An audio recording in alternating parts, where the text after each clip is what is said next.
Hi everybody and welcome to this second tutorial for Localized. In this video, you're going to see how to run a pseudo translation for the key value pairs that we have uploaded in the first video. And you're also going to see how to export or download the pseudo translation or the localized file. Let's dive in. Okay, so we are in the editor view now where we left in the previous video.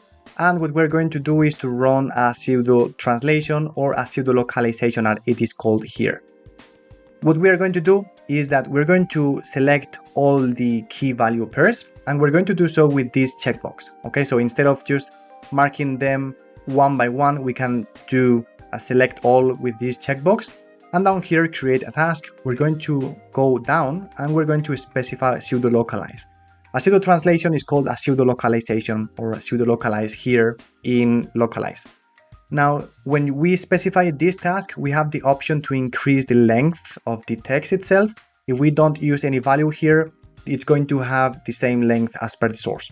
And we have the option to add brackets in this pseudo translation. Now, if we click on proceed and then confirm, we're going to run a pseudo translation or a pseudo localization in all of the keys. Alright, so basically, we're going to see that for each character, we're transforming, or for most of the characters, because for example, some of them like the H might not be changed or the W but same, but whenever there is a replacement in another character set, when compared to the English one, to the native one, we're going to replace that character with the similar one in another character set. Now that's useful because when we then export the localized or let's say the pseudo localized file, we're going to make sure that the encoding is correct. And another good thing here is that we're going to see that whenever some text has been changed like this, that text has been included for translation. Okay, so it's a way to check that the file that we are preparing is okay to be translated then afterwards by a linguist. Okay, so something that we can see here, and it's very interesting with localized, is that okay, the placeholder has been kept because we shouldn't actually modify the content of the placeholder and we're only modifying the content that should be translated. The same happens here. So we have the key and then the English value and the Spanish or the localized value. In this case, again, we are modifying the text as such and we are keeping the placeholders because those are protected.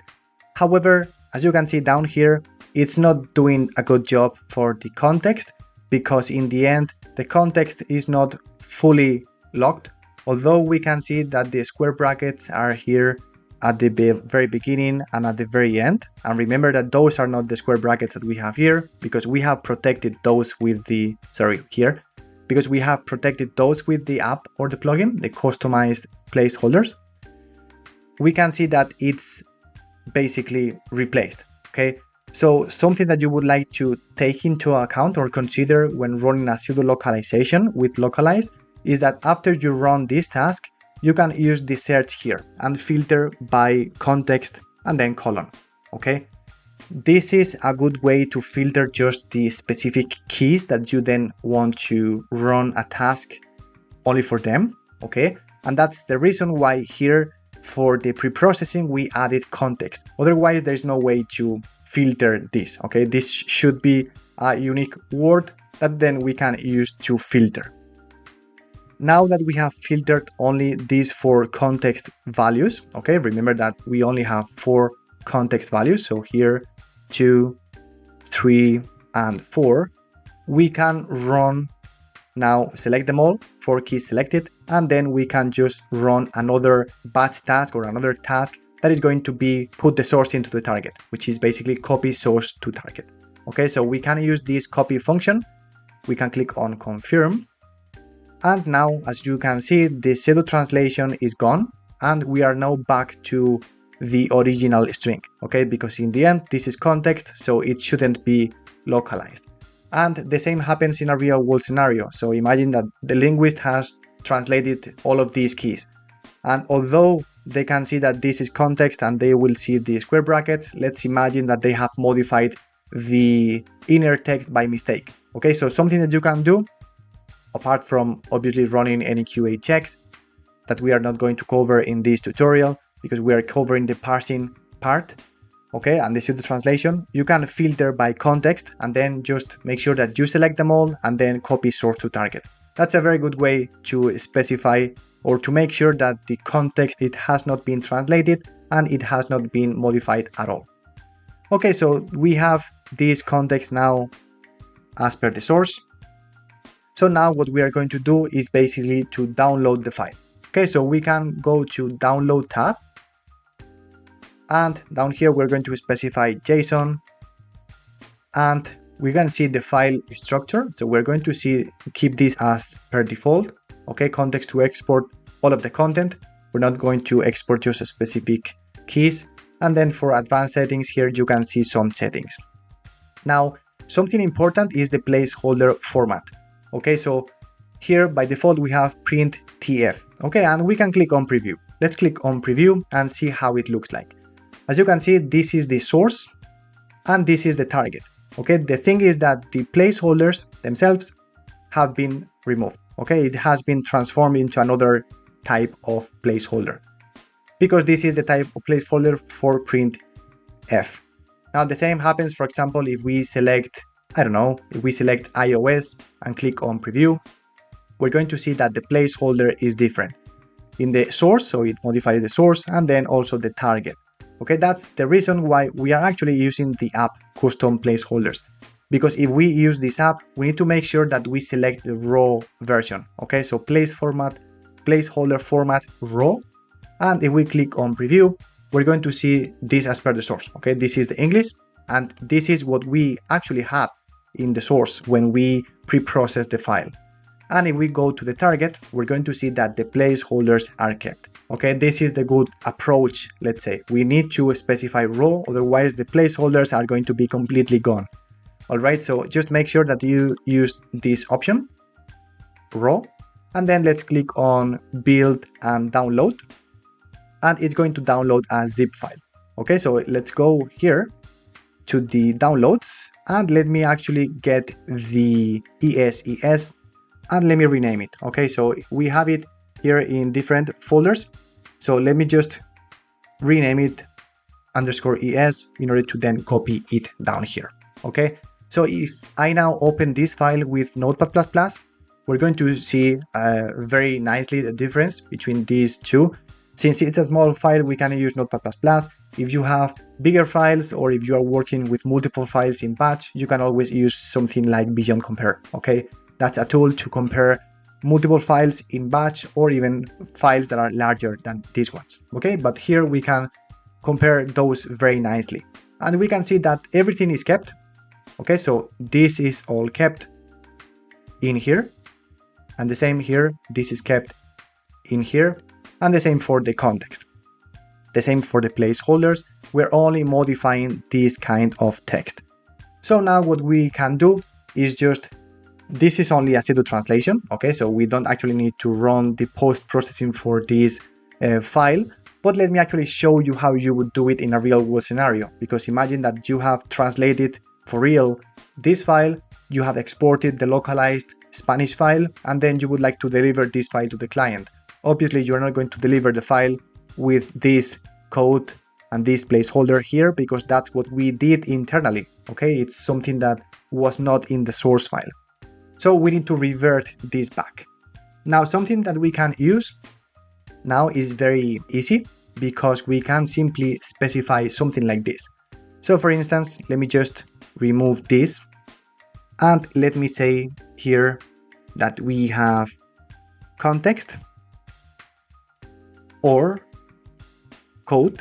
Okay, so we are going to specify the structure is the same. All right, so we have the same structure. The only difference is that we either have context or code. And then we are going to specify after the colon that we have anything one or more times and then just make it lazy. Okay, so for now, let me just try it out. Find next. I am actually looking for everything. Find next. Okay, it's doing a very good job. Now, what we need to do is to use the replacement. So in the end, we would like to keep only the quote. Okay, we're not specifying the quotes, so we're not going to handle the quotes themselves. We're only specifying this part. We're going to keep only whatever is found here. Okay, so after the column, for the context, we're going to specify a group, and before this curly bracket, because in the end we would like to remove this curly bracket and we would like to remove all of this part that we added ourselves. Okay, so we're going to use this, and then in the replacement we're going to remove completely everything except for this group. Actually, let me make this first group as a non-capturing group, and this way if I use the first group, this is going to be the first group. Otherwise, if I don't use this as a non-capturing group, I would need to say 2, okay, because this is the first group and this is the second group. Again, if you want to learn more about regular expressions and you are interested in localization engineering, below this video you're going to see a link to enroll in the preview course for the localization engineering course, and there you're going to learn some regular expressions. Then in the full course you will learn a lot more. So that's something if you are interested in. Okay, although I'm explaining it here, just maybe you would like to go deeper into regular expressions. So I'm going to specify this as a non-capturing group, and I say \1 to specify only this group. Now if I click on find next and then replace, I'm going to get the string back to the original format. Okay, I remove completely the context thing and the placeholder with the curly brackets, and here if I go find next, I can do the same, so enrollment and the same here. Okay, so replace all. Now we can see that this is, well, we modified the original file. We should have made a copy actually of the original file, but just at least to compare how it was before the pre-processing. Okay, but that's all right, it's a small file, and you noticed, if you go back actually to the first tutorial, you will see that the original file only had this part. Okay, and that's why we made those replacements for the pre-processing. So now after you have run the post-processing task or the post-processing replacements, you can save the file, and this would be ready to be delivered to the client. Okay, something that you might need to check is the line ending. So in this case, we can see that Lokalise does not modify the line ending in the background. That's pretty good for this tool, because some other tools actually convert the line ending Unix line feed into Windows carriage return line feed. So it's very good. Okay, we keep the Unix LF and then the encoding UTF-8. In fact, we can see all of these characters. So that's pretty much everything for this tutorial. I hope it has been useful for you and that you get some tricks for the pseudo translation, the export into the raw format to keep the placeholders, and also the post-processing with regular expressions. Thank you for watching this video, and I hope to see you in the next tool. Bye!